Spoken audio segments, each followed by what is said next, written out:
जनसंवाद न्यूज, सत्य आणि विश्वासाची बातमी। उल्हासनगर येथील मध्यवर्ती रुग्णालयाचा ठाणे जिल्हा सामान्य रुग्णालयाच्या धर्तीवर पुनर्विकास करण्यात येणार असल्याची घोषणा राज्याचे आरोग्य मंत्री प्रकाश आंबेडकर आणि कल्याण लोकसभा मतदारसंघाचे खासदार डॉक्टर श्रीकांत एकनाथ शिंदे यांनी केली।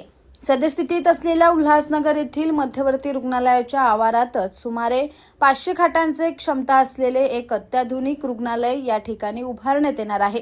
तर या रुग्णालयाच्या उभारणीसाठी महापालिका आणि आरोग्य विभागाने जलद गतीने विकास आराखडा तयार करून तो वरिष्ठ पातळीवर पाठवावा अशा सूचना यावेळी खासदार डॉक्टर श्रीकांत शिंदे यांनी दिल्या। तसेच कामगार रुग्णालयाची नवी इमारत पूर्ण तयार आहे। रुग्णालयाची क्षमता 100 खाटांची आहे।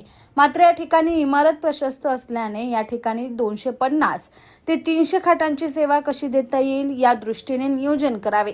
यासाठी इमारतीवर अतिरिक्त मजला देखील बांधण्याच्या सूचना यावेळी खासदार डॉक्टर श्रीकांत शिंदे यांनी संबंधित विभागाला दिल्या आहेत। आरोग्य मंत्री प्रकाश आंबेडकर आणि खासदार डॉक्टर श्रीकांत शिंदे यांनी आज उल्हासनगर शहरातील आरोग्य सुविधांचा आढावा घेतला। या दरम्यान त्यांनी सर्वप्रथम उल्हासनगर मध्यवर्ती रुग्णालयात भेट दिली। रुग्णालयातील सर्व सुविधा यांची पाहणी केली। या पाहणी दरम्यान आढळलेल्या तसेच काही सुधारणा याबाबत आरोग्य विभागाला तातडीने दुरुस्ती करण्याच्या सूचना देखील दिल्या।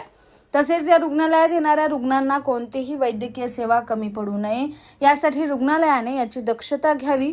तर संपूर्ण रुग्णालयाचे ऑडिट करून आवश्यक गोष्टींच्या तरतुदीसाठी निधींची उपलब्धता देखील करून दिली जाईल असेही यावेळी खासदार डॉक्टर श्रीकांत शिंदे यांनी स्पष्ट केले। तर नव्याने उभारण्यात येणाऱ्या मध्यवर्ती रुग्णालयाच्या इमारतीमध्येच महिला रुग्णालय देखील सुरू करावे। यामुळे एकाच छताखाली सर्व सुविधा रुग्णांना उपलब्ध होतील। तर या रुग्णालयाच्या उभारणीसाठी तातडीने विकास आराखडा तयार करण्यात यावा।